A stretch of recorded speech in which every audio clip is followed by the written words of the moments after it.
Welcome to Onivia Highlights. These are the best highlights from the LCK Spring 2025. Into science, so you need to be very respectful, so it might take a while for them to actually figure out that this Cyan is missing.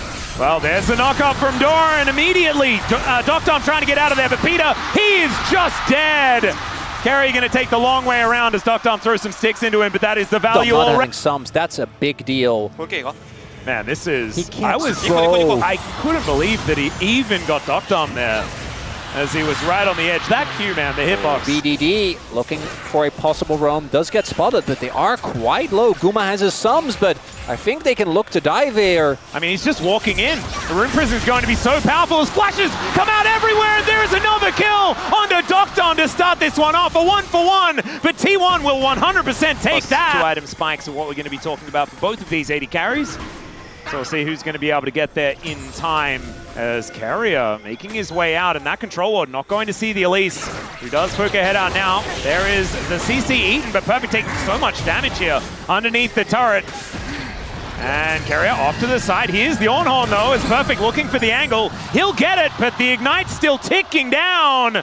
Owner is making his way in though, and I don't know what Perfect's going to be able to quite do here. He's healing up slowly. BDD so far away. Yeah, I don't know what they're going to be able to do, and if that was any other support, maybe he'd be okay, but it's an Elise, and so she just... The Slayer comes on through, but I think the Honor's going to be okay. KT looking for Dragon number 2 here, as it's going down lower and lower. Remember, it's Smite and Rend, so that is going to be a guarantee. Enough sticks in there to lock that one down.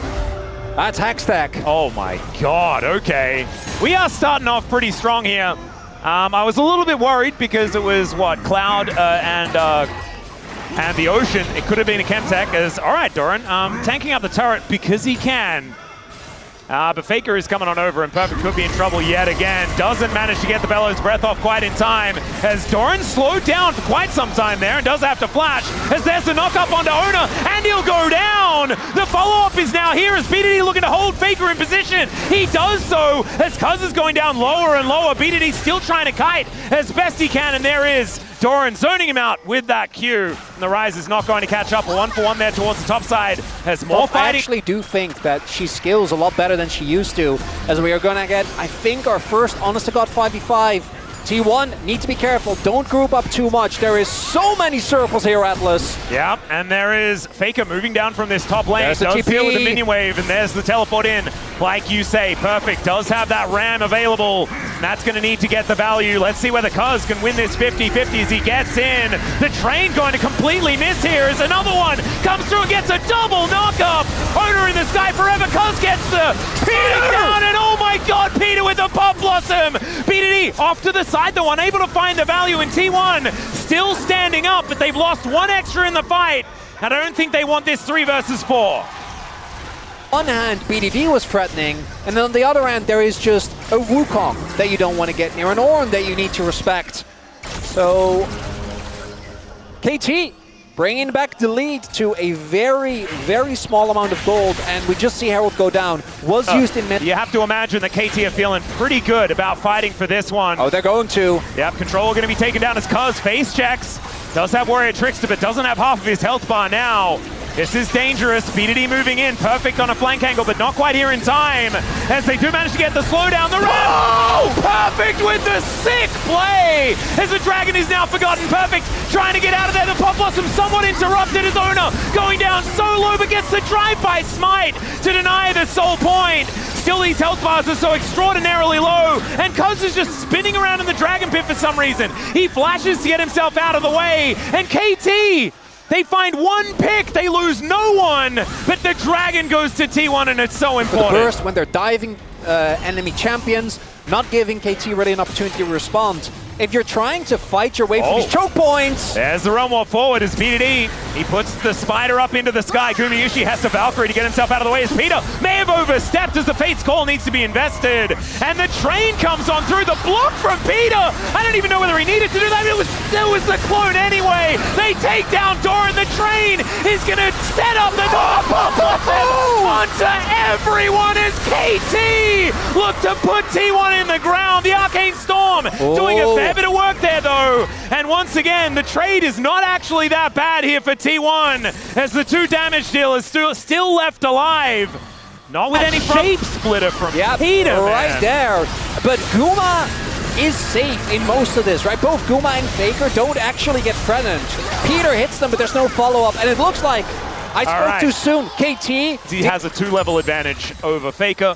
He can be realm warping as often as he would like in this game, but it's only spelled a 1,000. That is big if they want to fight for this. BDD does have TP, so I would be shocked if they don't. And there it is, giving the upgrade. I'm pretty sure over the Dockdown, there's it. But they're too late on the Dragon. Yeah, Blade of the Ruined King does come in, but yeah, this Dragon should be taken because of Cycloning. Never mind, it's going to be a 50-50. Let's see who's going to be able to take it down. It's Ona that locks it up as Doran will sacrifice himself because so exceptionally low. And somehow the Scion is still alive. BDD right in amongst it. He is going to have to be the one-man army though as T1 are running them over. And BDD cannot do it alone. KT just kind of throw it away in the river. So should be giving over an upgrade soon.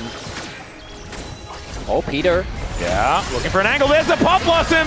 Collects onto 1 as Faker goes gold, and the knockup is avoided there as well as Ona is going to be the target. They take him down, and now they're looking for a bit of a reset. Warrior Trickster there to try and get Cuz out of the way. Another fantastic Shape Splitter as BDD is interrupted. The Baron helps out as the Rocket takes down the Scion. Wait, it takes down the Rise, but the Scion is also going to be dead.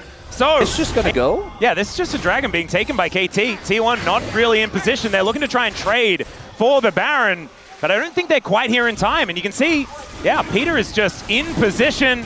Okay, this would be absurd, but it's just gonna be because he has Smite. He's able to take that one out. If that was a Cho'Gath, that would have been And it's flashed back up again. Again, the damage he's been doing in these fights, same with Guma. If they don't get targeted as huge, that's Dockdown. He's thrown so many sticks in here, and yeah, Carrier's going to break his stopwatch, but that only buys a couple of seconds, and he was just caught napping. This is not the same Dockdown, that's just Nash. Yeah, that should just be, as they do see it. Owner is going to be over here, but you can see the Goon Squad to stop him from coming in, and my God. Well, so everyone is going to be able to have that cool stuff. Even we've got a like a pumped up rocket belt here for Peter already complete. Any shot at taking down Inhibs, then this 1.5 Baron minute Rebel Baron power play that's left isn't going to lead that cleanly into the Drake. This turret does take a lot of damage from BDD. But it's just, if it's just like the mid turrets and the inner, I think you take that. Yeah. Well, Q not going to quite find Peter here as okay.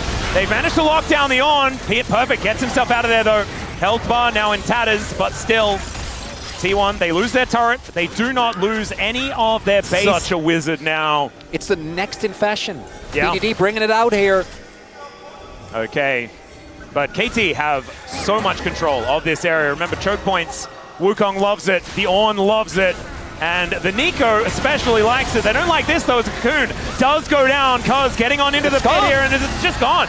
That's going to be Hextech. Soul as the Ram comes in, triple knockup, as now they're just going to be backing away. Faker in a decent position as Ona going forward, tries to find it once again, but he gets knocked up. The Cyclone onto everyone, the Pop Blossom as well. His gorgeous follow-up as the flash out from BDD is trying to keep himself alive. His Dockdown is now untouched. Hopping around the fight, Gumayushi not going to get rendered down this time. However, KT have found the angle and Guma doesn't have the option. The train leader will be taken down, but KT, they have 4 left, and they're looking to knock down the Nexus here in game number 1. That was almost 10k damage from both AD carries, Atlas! That was insane, and I thought when Gumayushi was left alive with just a sliver, maybe there'd be a chance, but unfortunately, the rest of T1 just got wiped out. And KT on red side. Oh, Dockdown. The 5v5 comp. He is feeling himself here today, and that should be a scary sign for T1 fans as KT stay undefeated.